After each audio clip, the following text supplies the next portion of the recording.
Good morning everyone and welcome back to the channel. It's quite early, it's probably 10 minutes after 7 right now. I'm actually going to go to the gym, so I figured that I would give you guys a first drive on the channel because yesterday I just wanted to enjoy the drive home. It was about 4.5 hours. It was actually pouring, so I wasn't going to record and show you guys what the first drive was like. So here we go. I'm going to get in the car, show you everything around it that I've seen so far on the drive home, and kind of tell you what it's like to drive a lifted turbo diesel Land Cruiser. So let's go. Before I start it though, I mean, I still, coming out and seeing this thing here, it's still, I kind of can't believe it's mine. And I've seen some of the comments in the last video, and people are like, well, what's the big deal about it? But we don't get these in the US, so therefore, actually getting this and having it is pretty cool. But number one, getting into it, it's actually pretty high, and I didn't realize that it was actually that high in pictures, but this thing is awesome. Oh, it's I went for the clutch thinking it'd stick.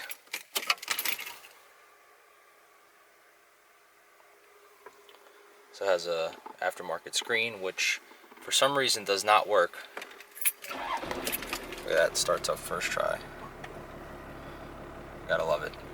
But yeah, it has an aftermarket screen, for some reason doesn't work. It looks like this is actually might be attached to the screen, and it needs some type of card, which doesn't work. And I think there needs to be a disc for the Navi, and again, that's not working. But regardless of the fact, there you go, speaking in Japanese. I'm gonna replace this anyway because it's not working, obviously, on US grounds, so that's gonna go. The fridge in here is awesome.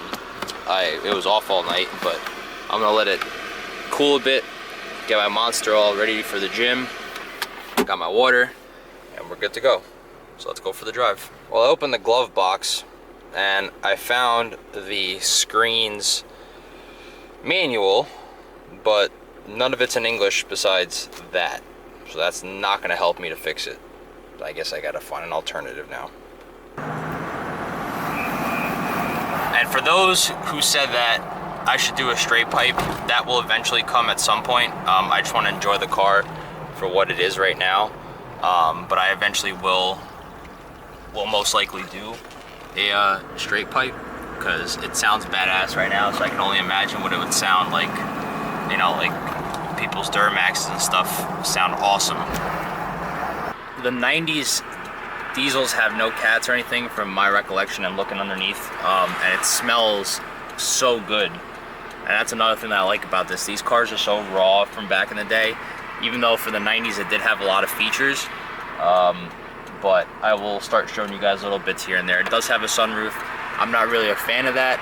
I don't like sunroofs because they, tend to leak. You could forget it open at night and it rains, because I've done that before. And not in this car, obviously, but one of the first cars I've ever owned. And ever since then, I've never had a sunroof in the 17 or 18 cars that I've owned in the past, I don't even know how many years. But as far as the drive though, doing about 40, and it's not bad. I mean, it does drive like any lifted truck or SUV, if you want to call it, on mud terrain tires. That's one thing that I will be changing at some point in the near future, is getting all terrains. I'm not too much of a fan of mud terrains, as I've had really bad experiences with them in the past with my Jeep. So I will be getting rid of those once the tread wears out. But these are like seriously pretty brand new, so these are gonna probably last me a little bit. And I do like them though. They look really aggressive, and they probably will perform very well off-road. I am probably gonna get the car expelled, so I could take the car off-road and not worry about ruining the paint. As you can tell, the car has a fresh paint job on it as of Thursday, so it looks immaculate, and I definitely want to keep it that way, as the car is pretty rare here in the US. I know everybody's talking about Australia has it, they've had it, and they've always had it, but here in the US it's definitely something rare to get, and I want to keep it that way. So there is a green button that lights up here on the dash when you're on the throttle, showing you that the turbo's kicking on, and in this car it's usually on for the most part because boost kicks on at like 1800 RPMs, and you're always in boost. So that's why these trucks and SUVs are not that great on fuel. But honestly, for what this thing is, it's pretty damn good on gas.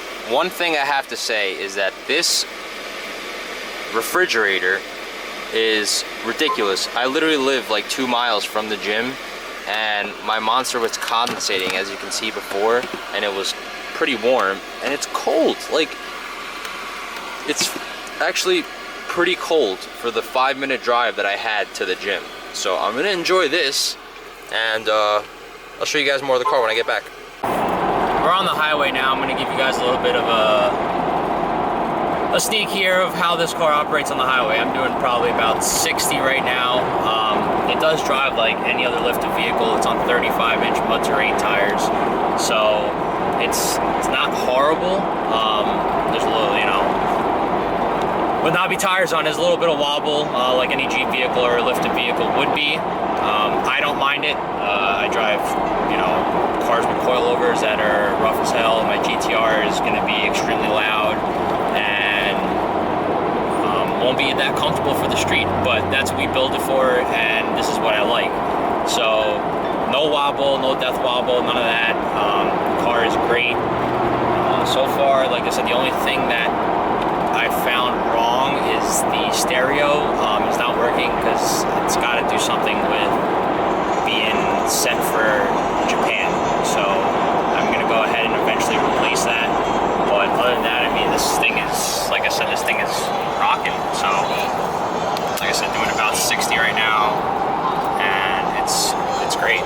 I got music playing through my phone. I'm being ghetto at the moment, so bear with me. But so far, so good, guys. I didn't get to show you guys the engine bay yet, but it's pretty clean. Checked underneath, no leaks. Had it run for a while, no leaks. It sat overnight, and there were no leaks. So everything seems pretty good so far. Like I said, the only thing that I saw was that the screen inside the car is blinking repeatedly because it's not wanting to work. So therefore, I will be replacing that. Yeah, it's literally, I went through like a million pairs of clothes today, so just don't mind my changing of outfits. I just have to do a lot of things today, get a lot done, and I'm trying to fit a video in for you guys and do a walkthrough because I didn't do anything yesterday. So I just showed you the engine bay.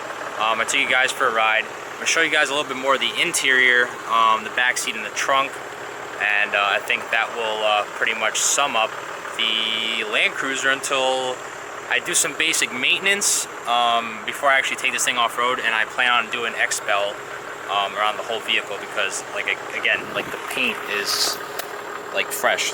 Look at that. Just see the reflection. I mean, literally it came out of the paint booth on Thursday, so I want to make sure that I protect that beautiful paint before I even think about going anywhere near an off-road surface whatsoever. Here's the back seat. Plenty of room. Immaculate condition.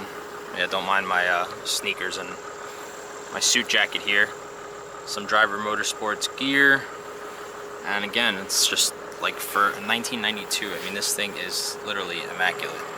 Awesome shag carpet. I think this is one of the coolest parts of the car too, is the way the trunk opens. So half it pops up and the other half comes down. But I mean, look at this trunk space. It's like, it's mind-boggling. I mean, you put those back seats down, I mean, you can literally put a mattress back here and sleep in the car. Like if you decide to do a camping trip, if you don't want to sleep outside. But it's yeah, it's pretty roomy. I love this thing. Sitting here in Mike's driveway, waiting for him to show up. Oh, and there's a white C6 here. Guess Mike bought another car. Just kidding. Well, look who finally decided to show up.